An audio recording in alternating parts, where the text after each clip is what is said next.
In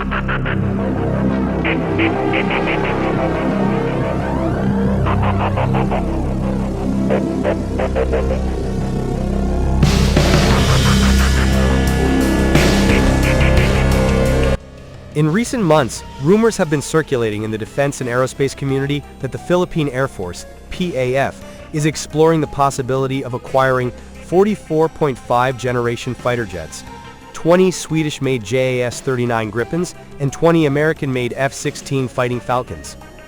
Although it has not been officially confirmed by the Department of National Defense, DND, several internal sources have stated that this option is currently under intense discussion at the strategic level. This news comes amidst increasing geopolitical tensions in the Southeast Asian region, particularly regarding the conflict in the West Philippine Sea. In this context, increasing air power is no longer just about expanding military capabilities, but rather a real need to safeguard national sovereignty from external pressures. This dual acquisition is expected to be a key part of the next phase of the Philippines' ongoing military modernization program, especially in the context of rising regional tensions and the urgent need for improved air defense capabilities.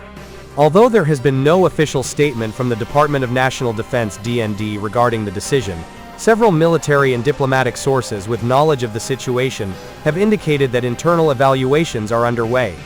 Some have even suggested that a major announcement may be made in the near future, depending on the outcome of further discussions at the government and military levels. This speculation is further fueled by the recent visit of a Saab delegation to Manila, where they reportedly held a series of technical and strategic meetings with top Philippine defense officials to discuss the details of the Gripen acquisition bid under consideration. Saab, as the manufacturer of the Gripen, has long marketed the aircraft as a technologically advanced combat solution that is well suited for countries with limited defense budgets but still facing serious threat dynamics. In the context of the Philippines, an archipelagic nation with extensive maritime territory and facing increasing security challenges in the South China Sea, a fighter aircraft that is capable of providing high deterrence while remaining economically efficient is an urgent need. The Gripen is considered by many observers to be the most suitable candidate to answer this challenge. The Gripen fighter jet of the latest JAS-39EF variant is designed as a multi-role platform with full capabilities, covering air superiority operations, ground and maritime attack support, and intelligence, surveillance, and reconnaissance (ISR) missions. One of the technical advantages that is often highlighted is its ability to operate the RBS-15 long-range anti-ship missile, a weapon system that has been tested in combat conditions and is very relevant for the Philippines as it strengthens its maritime defense. In various analyses, the Gripen is also often favored on the basis of its operational efficiency. This jet is capable of operating from short runways and does not require complex infrastructure, making it suitable for the Philippines' geographical conditions and air infrastructure, which is spread across many islands. Furthermore, Saab offers advantages in terms of lifecycle costs. This includes daily operational costs, maintenance requirements, the number of support personnel required, and fuel consumption. The Gripen fighter jet is designed to be managed by a lean logistics system, with a minimum number of technicians, making it one of the most cost-effective fighter aircraft in its class. This advantage is very important for the Philippines, which has a limited defense budget, but requires high and sustainable combat readiness. As part of its strategic offer, Saab not only sells the aircraft directly, but also promises long-term cooperation, covering various aspects, from technology transfer, pilot and technician training, development of local maintenance infrastructure, to the possibility of establishing domestic support facilities. The main objective of this approach is to build operational independence for the Philippine Air Force, enabling the country to sustainably manage its fleet of aircraft without over-reliance on foreign support. Meanwhile, while the F-16 Fighting Falcon remains a strong contender with a global combat track record and extensive service with the Philippines' allies, its relatively high acquisition and maintenance costs are major concerns. The jet does offer advantages in terms of interoperability with allied combat systems and networks, including the United States, but in terms of long-term budget efficiency, the Gripen appears to be more attractive to policymakers in Manila, who are now more pragmatic in balancing strategic needs with fiscal constraints. The potential joint acquisition of 40 fighters, which if realized would be one of the largest air power expansions in the history of the Philippine Air Force, comes amid heightened geopolitical tensions in the Indo-Pacific region.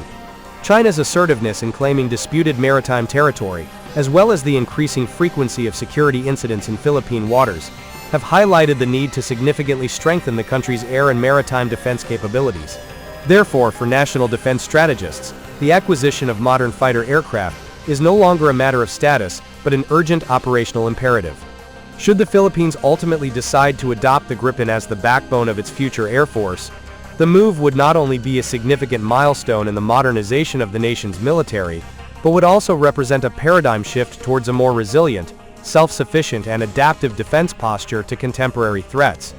It would also place the Philippines in the group of countries that are able to sustainably and efficiently maintain modern combat platforms, without sacrificing fiscal stability or excessive strategic dependence. While the final decision still lies with the political and military leaders in Manila, indications of the policy direction are already emerging. The Gripen, with its technical superiority, cost efficiency and potential for long-term cooperation with Saab, is increasingly gaining ground in the Philippine defense discourse. And if the much-discussed acquisition of 20 Gripens actually materializes, it would have a transformational impact on the Philippine Air Force, making it an air force that is not only technologically relevant, but also ready to play its strategic role in safeguarding regional sovereignty and stability. Why two types of fighter jets at once? This dual choice raises a strategic question. Why is the PAF considering buying two different types of fighter jets at once? According to some analysts, this move is part of a diversification strategy aimed at reducing dependence on a single source. On the other hand, the combination of the two types of aircraft also provides greater tactical flexibility. The Gripen is known for its operational efficiency and short takeoff capability, while the F-16 excels in interoperability with allied countries and has a very extensive combat track record. With two types of jets that have different but complementary characteristics, the PAF has the potential to develop a fleet that is adaptive to various scenarios, whether open conflict, maritime patrol, or securing national airspace. No final decision has been announced by the Philippine government as of now. However, observers believe that discussions are at an advanced stage, and a formal announcement is likely to be made before the end of the year. If the acquisition of the 40 fighter jets is realized, it will be one of the largest defense investments in Philippine history. More than that, it will mark a major shift in the nation's air defense paradigm, from a limited and obsolete force to a modern, adaptive fleet ready to face 21st-century security challenges.